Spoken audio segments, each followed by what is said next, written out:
Assalamualaikum warahmatullahi wabarakatuh. Nama saya Rian Syafiq Ramadan dari kelas 11 MIA 3. Di sini saya akan menjawab beberapa soal fisika. Dari nomor 7, pertanyaannya, Anda sedang mengendarai motor menuju sebuah batu karang dan Anda membunyikan klakson. Apakah ada suatu efek-efek Doppler dari bunyi ketika Anda mendengar gemak? Jelaskan. Jawabannya itu, jadi ketika ada pemantulan kepada batu karang, maka itu dinamakan dengan adanya sebuah efek Doppler. Bagaimana pengertian dan rumus efek Doppler? Efek Doppler itu ditemukan oleh seorang ilmuwan fisika asal Austria yang bernama Christian Johann Doppler. Efek Doppler menjelaskan fenomena yang berkaitan dengan pergerakan sumber bunyi terhadap pendengar yang relatif satu sama lain dan menyebabkan frekuensi yang didengar berbeda dari frekuensi yang dihasilkan sumber bunyi. Dalam rumus efek Doppler, ada beberapa perjanjian tanda. Fs bernilai positif jika sumber bunyi menjauhi pendengar. Fs bernilai negatif jika sumber bunyi mendekati pendengar. Fp bernilai positif jika pendengar mendekati sumber bunyi. Fp bernilai negatif jika pendengar menjauhi sumber bunyi. Ini contoh rumusnya.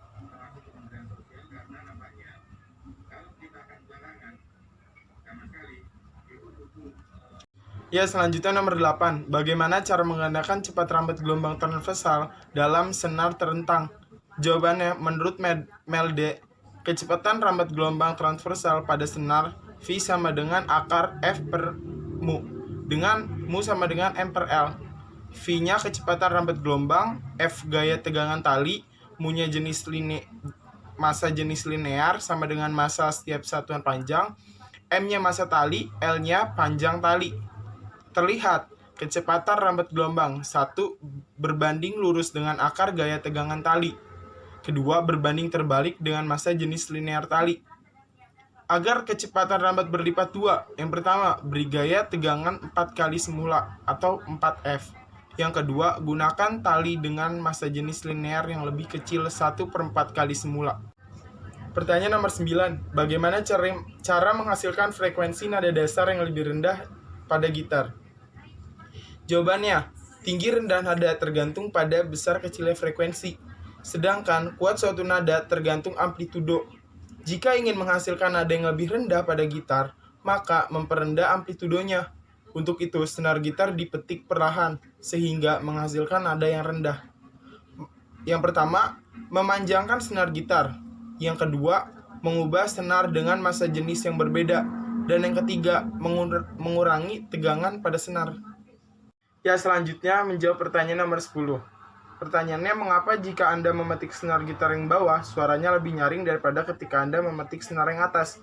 Jawabannya, senar gitar yang atas lebih tebal dan tegangannya lebih rendah. Sedangkan senar gitar yang bawah memiliki ukuran senar yang lebih tipis dan tegangannya semakin tinggi.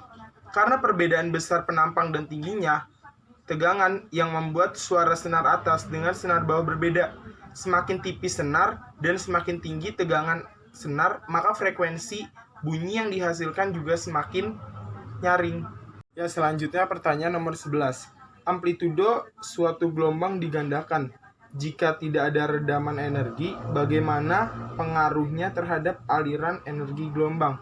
Jawabannya, pada dasarnya setiap gelombang itu membawa energi dari satu tempat ke tempat lain. Energi dalam perambatannya membawa sejumlah energi dari satu tempat ke tempat lain.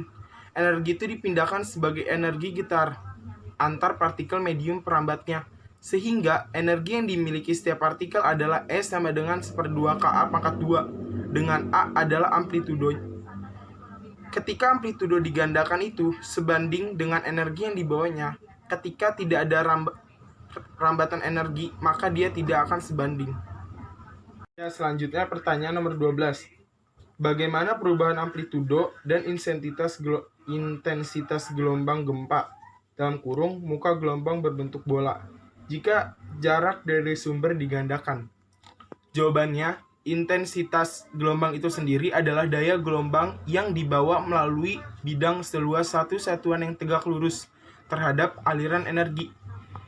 Intensitas tersebut tegak lurus. Jika sumber digandakan, maka otomatis amplitudo pun ikut digandakan setelah dikuadratkan. karena energi gelombang itu sebanding dengan amplitudo kuadrat.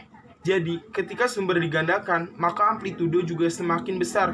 Jika amplitudo sudah digandakan, maka otomatis besar energi gelombang pun ikut diperbesar karena sebanding. Sekian dari saya. Wassalamualaikum warahmatullahi wabarakatuh.